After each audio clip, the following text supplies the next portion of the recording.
Ito na ang harvest kong malunggay. Nakakatawa kasi kunti lang. Oh, hindi katulad dyan sa Pinas. Sangkatutak ang malunggay dyan. Anytime makaluto ka ng marami. Dito, bihira lang sa New Zealand talaga. Walang malunggay dito. Kaya nga ang goal ko ngayon, makapatubo ako ng malunggay. Tingnan mo itong malunggay ko, oh. Ano na ito? 2 years old. Yun, nakaharvest ako ng 2 branch dyan. Oh. At saka mayroon din akong isa dito. Oh, malaki na ang ano niya, punuan. Ano na ito, noong 2021 ko ito tinanim. Pero okay lang kasi buhay. Ngayong winter, matulog yan.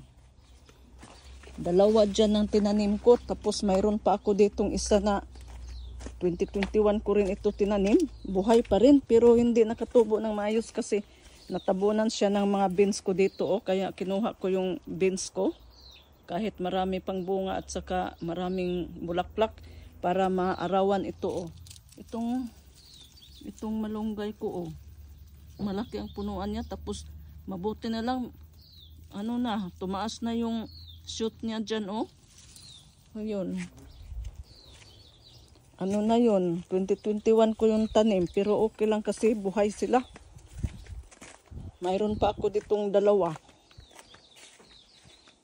Bago ko itong transplant. Maganda ang tubo niya dito kasi, oh. Yun. Nilagyan ko talaga yan ng ganun. Para protection sa hangin at saka sa init. Yun.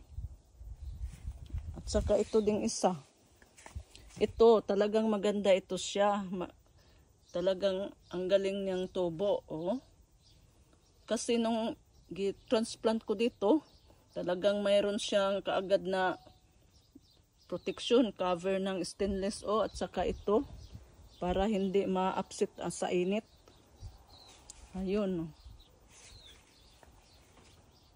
Yun. Marami akong malunggay para successful ako na makapatubo ng malunggay.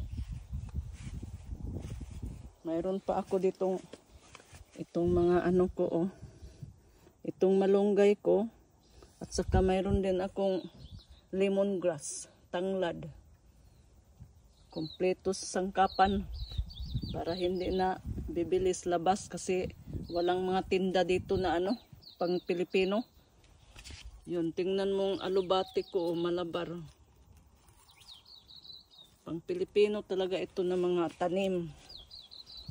Kasi wala kang mabili dito sa market.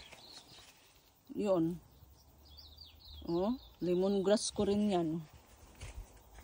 Thank you for watching. Mayroon na akong lauoy. Bye!